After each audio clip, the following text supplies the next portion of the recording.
movimentado também, porque tem notícia envolvendo aí vários setores do time, tem a parte da grana de entrada. Vou começar dentro de campo, que é o que o torcedor gosta mesmo, né?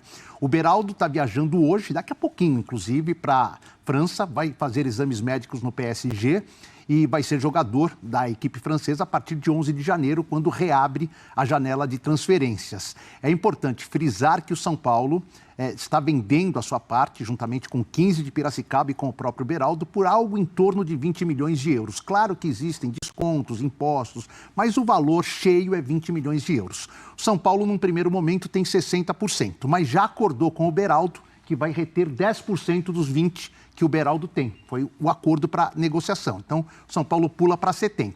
E aí tem a parte do 15%, que é interessante a gente explicar, porque o 15%, como o Beraldo será pago em 3 parcelas, o São Paulo não tem obrigação de passar os 20% do 15% na primeira parcela. Ele pode pagar só na última. Qual vai ser a proposta do São Paulo ao 15%? Eu repasso na primeira, mas você me dá uma parte da porcentagem que você tem. Se o 15 de Piracicaba topar, o São Paulo aumenta dos 70%, pode chegar a 75% ou até 80% dos valores. Se o 15 não topar, ele recebe 20% na última parcela, que é só em dezembro do ano que vem. Então vai ter que esperar bastante para a entrada desses 20%. Então o Beraldo indo embora, relaciona com a outra notícia que eu tenho. O Independiente, o Tevez falou como técnico que gostaria que o Alan Franco representasse, a torcedora íntia do Independiente, ele gostaria que o Alan Franco viesse à seleção do São Paulo. O Alan Franco tem contrato até 2025, então mais 24 meses. A multa é alta e mais, não há intenção de negociá-lo. Foi esta frase que eu recebi. Não há intenção de negociá-lo. Por quê? Porque o Beraldo, num primeiro momento, o Alan Franco, num primeiro momento, é o substituto imediato do Beraldo.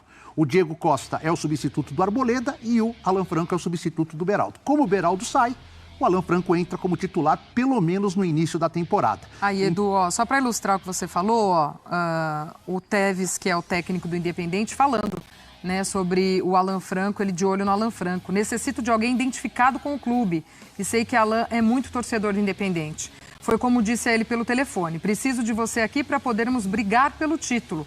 Agora são coisas de negociações. Não é fácil, quer dizer, já houve até um contato do próprio técnico com o Alan. Pelo do São Paulo, não há intenção de negociar. É claro que futebol é negócio, né? Existe uma multa. Se o Independente pagar a multa e o Alan Franco falar, eu quero ir, aí o São Paulo não tem o que fazer. Tem que receber o dinheiro da multa e liberar o atleta. Mas ele não deve ser negociado, mesmo com o Ferrarese voltando de lesão depois de um ano. E aí tem uma terceira informação, que é do Ferreirinha. Essa é uma novela que está sendo esticada aí até os últimos capítulos e acho que não termina nessa temporada. Ela vai virar o ano e começar a ser exibida novamente a partir de 2 de janeiro, porque a negociação não está caminhando com o Grêmio. Enquanto já está tudo meio alinhavado, mais ou menos certo, tempo de contrato, salário com o representante do Ferreirinha, e isso já está há mais de 3 semanas, o Grêmio, que ainda nem conseguiu renovar com o Renato Gaúcho, está esperando uma resposta do Renato neste final de semana, o Grêmio, por enquanto, está colocando dificuldades. E as dificuldades são aquelas que sempre atrapalham o São Paulo, financeiras. O Grêmio quer uma multa gigante para liberar o Ferreirinha do seu último ano de contrato. E num primeiro momento, pode ser que mude, mas num primeiro momento não aceita nenhum jogador daqueles que estão em disponibilidade no São Paulo. Então, enquanto não se encontrar um denominador comum na parte financeira, o Ferreirinha continua sendo, por enquanto, um sonho. Mas é importante frisar, a negociação não está encerrada. Ela está parada porque não houve evolução, mas não está encerrada. O interesse do São Paulo segue no Ferreirinha. Então, são as principais notícias aí do São Paulo. Tem uma pequenininha a gente diria, de rodapé, né? Que 2 jogadores que a torcida, um já está fora há um tempo, que é o Thiago Couto, goleiro, jogou no Juventude, subiu o Juventude, foi cedido em definitivo para o Sport.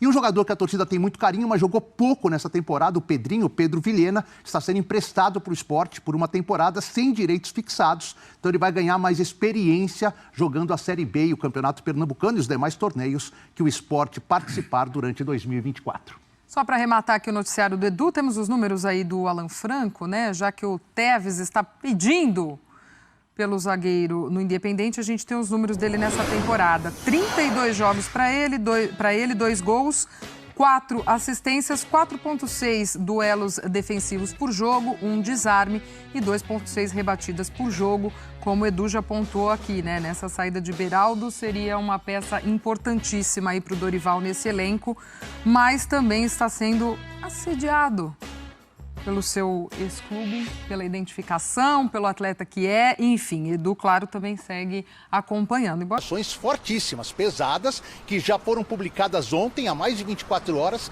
e por enquanto não há nenhum posicionamento do São Paulo a respeito dessa palavra mais forte dita pelo empresário do jogador, dessas declarações. Eu também estou no aguardo que isso aconteça, acho importante até para dar uma satisfação ao torcedor do São Paulo, porque é um negócio que o São Paulo vinha batendo como certo desde a metade do ano. Numa avaliação dos emprestados, né?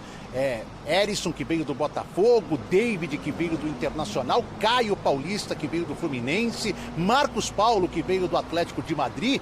O São Paulo já cravava, olha, todos o que a gente com certeza vai contratar é o Caio Paulista, porque o Caio se aproveitou muito bem. Com o Rogério, ele jogou bastante, foi uma indicação do Rogério, e com o Dorival, contando com uma lesão do Wellington durante a temporada, o Caio se efetivou a ponto de fazer 50 partidas como titular. Só agora no finalzinho, com a recuperação do Wellington, o Dorival fez um revezamento, e mais, o Caio Paulista está no pôster de campeão inédito da Copa do Brasil.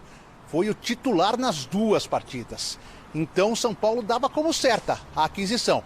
Claro, falou em negociar, em parcelar e tudo mais, que é natural, né? O time tenta sempre jogar as parcelas no maior número possível, né? O valor era grande, 18 milhões e 700 mil reais, quase 19 milhões, mas em nenhum momento o São Paulo se sentiu, ou pelo menos demonstrou estar ameaçado. E aí, de repente, tudo isso aconteceu. A gente pode falar que hoje a única relação que existe do Caio Paulista com o São Paulo é que o contrato de empréstimo termina no dia 31 de dezembro. Acho que não vai rolar nem despedida dos companheiros aqui, viu, pessoal? Aí a situação, então, pelo lado do São Paulo, o Edu também esperando esse oficial, mas traz toda essa negociação. O São Paulo ficou muito tranquilo, né, diante de toda a situação e, de repente, aparece. Agora, Edu, o São Paulo fechando aí name rights para o Morumbi.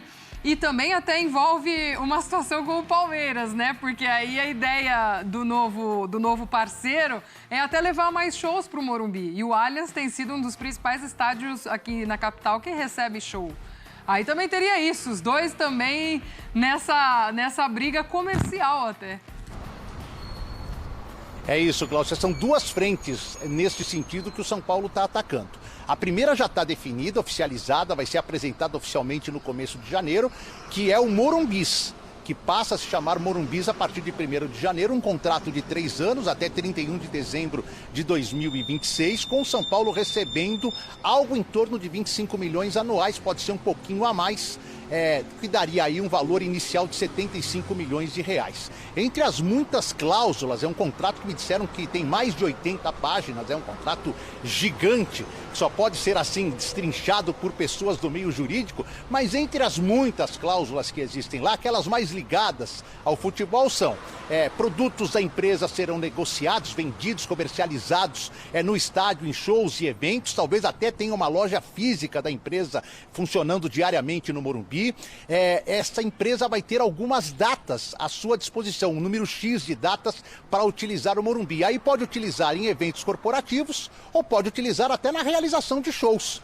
Só que o São Paulo tem uma outra parceria nesse sentido, engatinhada, praticamente fechada, que é com a Live Nation, que é uma empresa que tem vários e vários artistas internacionais, que promove vários e vários shows no Brasil com esses artistas. Então o Morumbi certamente entrará a partir de 2024 com esses 2 contratos numa lista grande aí de shows importantes, shows que trarão dinheiro para os cofres do São Paulo. São Paulo, inclusive, vai ter nesse outro contrato até direito a porcentagem de comercialização de produtos, bebidas, comida e tudo mais. É também um contrato muito bom que o São Paulo está fechando.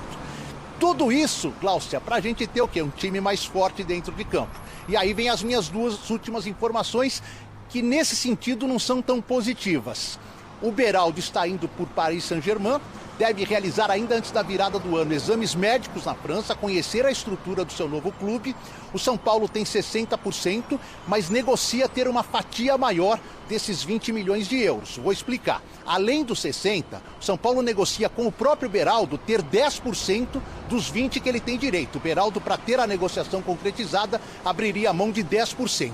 E o 15% de Piracicaba, que tem 20%, poderia também abrir mão de uma parte. Por quê? Porque o São Paulo não tem obrigação de repassar os 20% da primeira parcela, pode passar só na última. Se o 15 quiser esse dinheiro logo de cara, quando entrar a primeira parcela, o São Paulo vai querer que o 15 abra a mão de uma parte da sua porcentagem. Então, essa é uma notícia ruim, porque o Beraldo indo embora, o São Paulo perde um grande jogador. Então tá aí, né, galera? Algumas informações aí, né? Dia agitado no Morumbi aí, né? O Alan Franco, né? Que o Tevez quer lá, né? Tevez é treinador do Independente, o Alan Franco é torcedor do Independente. Então disso aí que a primeira proposta foi de $1,5 milhão, é muito baixa, né? A multa do Alan Franco é muito alta, então o São Paulo já recusou, né? Então acho que o Alan Franco vai ficar no São Paulo sim, até porque o São Paulo perdeu o Beraldo, então o São Paulo precisa de zagueiro, mais um zagueiro.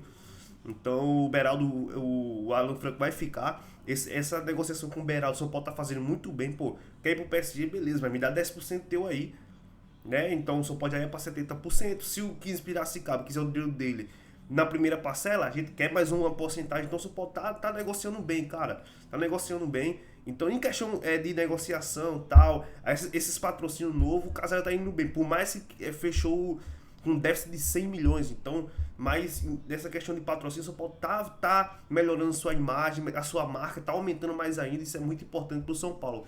Isso é na minha opinião. Ferreirinha, cara, se não quiser vir, o Grêmio não quiser liberar, quiser pedir alto, cara, não contrata, dá oportunidade pro William Gomes, né? Que o moleque tem um bom talento. Então, tem que saber negociar. Se não valer a pena financeiramente, não adianta ir atrás do Ferreirinha. Acho que essa é a minha visão, se é de vocês. Todos que querem ir para a ESPN Brasil, link na descrição aqui da ESPN. Se inscreve no canal, deixa o like, comenta a opinião de vocês aí. Então é isso aí, o São Paulo aí agitado aí no mercado. Valeu? É nóis e vamos São Paulo!